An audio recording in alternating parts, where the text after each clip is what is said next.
La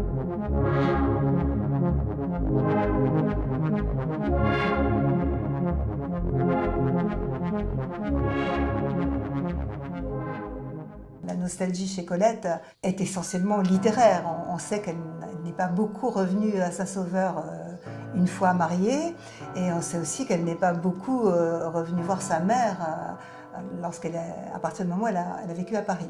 Donc c'est un puissant ressort littéraire, mais qui n'est pas traité de la même manière dans Les Vrilles de la Vigne et dans Sido, qui n'ont pas grand-chose à voir. Entre les deux publications s'écoule une vingtaine d'années. Et bien évidemment, la situation, mais aussi l'état d'esprit de Colette ont évolué. Elle ne porte pas le même regard sur son passé et elle n'en tire pas la même substance littéraire du tout d'une œuvre à l'autre. Au moment de la publication des Vrilles de la Vigne, 1908, elle est dans une période charnière de sa vie. Elle est en pleine métamorphose. Elle est en train de se séparer de Willy et cette séparation devient de plus en plus conflictuelle. Et même si elle a le soutien affectif et matériel de Missy, la marquise de Belbeuf, sa compagne, elle est en quête d'indépendance. Elle est en quête même, je dirais, presque d'un nouveau moi. Et c'est une période donc assez insécure, assez incertaine qu'elle va décrire évidemment aussi transformée dans La Vagabonde, mais qui transparaît déjà dans Les Vrilles de la Vigne, notamment dans l'allégorie qui ouvre le recueil, l'allégorie du Rossignol, où Colette, ou du moins la narratrice, cherche sa voix VOIX, sa voix VOIE aussi si l'on veut. Et donc le fait qu'elle soit dans une période un peu troublée, avec des désillusions, avec cette rupture difficile, ces transformations, font qu'elle va faire du passé un recours, un refuge mental, du moins dans ses textes. Donc on peut trouver cette nostalgie essentiellement dans un petit corpus de 4 textes d'inspiration autobiographique dans Les Vrilles de la Vigne. Il s'agit de Rêveries de Nouvel An, du Dernier Feu, de Jour Gris et du Miroir.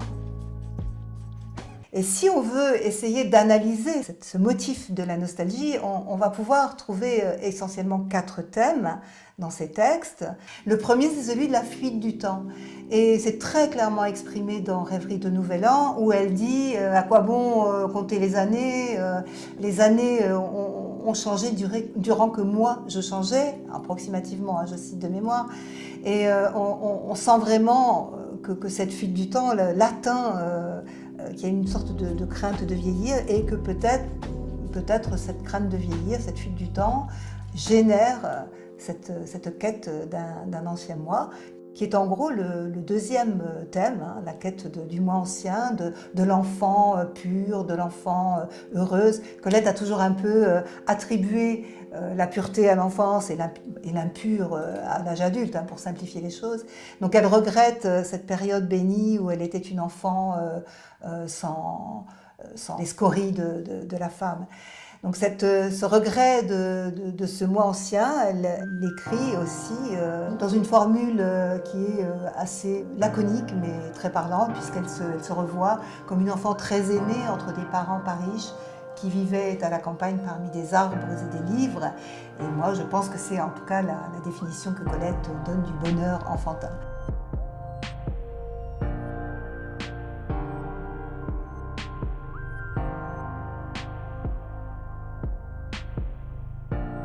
Et ce qui caractérise cet ancien moi-même, c'est la fusion avec la nature. C'est cet enfant qui, est-ce vrai, est-ce fantasmé, est-ce moyennement vrai, partiellement vrai, cet enfant qui partait se promener à l'aube dans les forêts environnantes, cet enfant qui suivait sa mère partout au jardin, qui transgressait d'ailleurs un peu parfois les préceptes, les conseils de sa mère, et elle vit dans un rapport vraiment fusionnel, amoureux avec la nature. C'est comme ça qu'elle se montre dans Les Vrilles de la Vigne.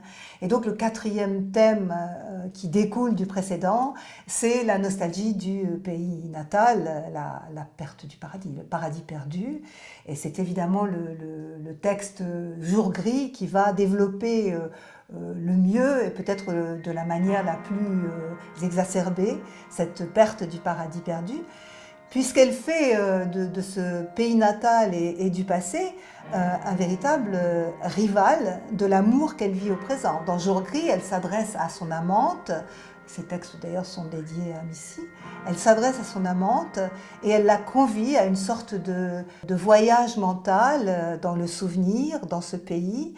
Un voyage mental très sensoriel, très sensuel, voire voluptueux au début.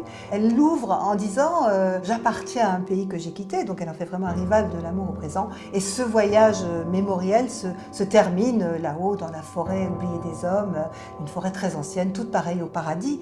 Donc on a vraiment le sentiment qu'elle a perdu le paradis d'enfance.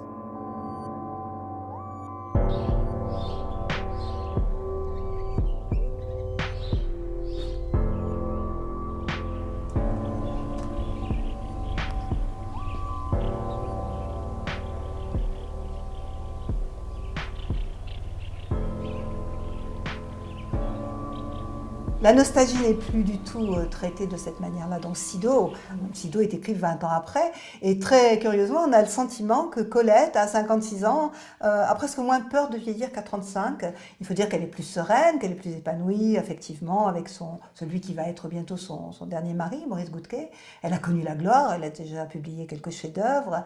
Elle n'est pas encore atteinte de la maladie qui va l'immobiliser. Donc elle est dans une période plus apaisée. Et la nostalgie qui est pourtant constitutive de Sido, est une nostalgie plus gourmande, plus sereine, plus apaisée, moins fantasmée aussi. On le sent dans les registres utilisés, c'est beaucoup moins lyrique que dans Les Vrilles de la Vigne. Les Vrilles de la Vigne, parfois, c'est même élégiaque. Alors que dans Sido, elle est plus en quête d'un retour aux sources. Et ce qui caractérise évidemment cette nostalgie dans Sido, c'est la présence de la famille. Et au centre de cette famille, Sido, donc, qui est au cœur du monde. Et autour de ce personnage de Sido se reconstruit la maison, la famille, le village, l'environnement. Et elle fait un portrait très intéressant de Sido dans cette œuvre, puisqu'il y a en gros trois manières d'aborder le personnage de la mère, donc la déesse mère qui commande au monde vivant, au végétal, à l'animal, à l'humain aussi bien sûr, mais aussi aux éléments, aux saisons. Et c'est la première image qu'elle donne de sa mère. Il y en a une deuxième qui est celle de l'initiatrice, mais c'est une initiatrice qui n'est pas du tout une pédagogue revendiquée, puisque Sido, c'est celle qui connaît, qui décrète, qui observe et qui transmet ce qu'elle perçoit, ce qu'elle connaît de la nature, du monde naturel, son savoir et sa sagesse à sa fille. Et puis le troisième niveau, eh bien, c'est celui, je ne dirais pas d'une femme ordinaire, parce que Sido n'a rien d'une femme ordinaire, mais c'est celui d'une femme quotidienne qui anime la maison, qui est une mère inquiète, une jardinière vigilante, une ménagère avec ses soucis, ses rougeurs.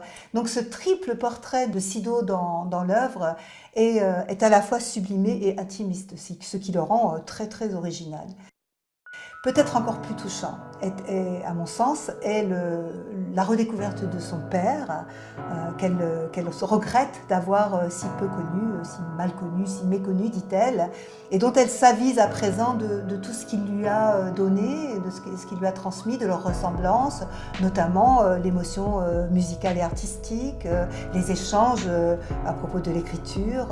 Et puis elle en trace un portrait qui ressemble à une réhabilitation, où elle se rend compte de la grandeur et de la mélancolie de cet homme idéaliste, qui ne manque pas d'humour, qui a ses faiblesses, et qui est surtout atteint par la flèche d'un amour inconditionnel pour Sido, tel nous le montre Colette en tout cas. Donc c'est une nostalgie qui n'est plus cette fuite en arrière qu'on a dans Les Vrilles de la Vigne, mais qu'au contraire un retour aux sources, une espèce d'analyse et de dégustation de ce legs parental, de ce qu'ils lui ont donné, ce retour aux sources qu'on retrouve évidemment dans le passage sublime où elle évoque le goût de deux sources dont elle aimerait emporter la saveur au moment de finir et goûter la gorgée imaginaire.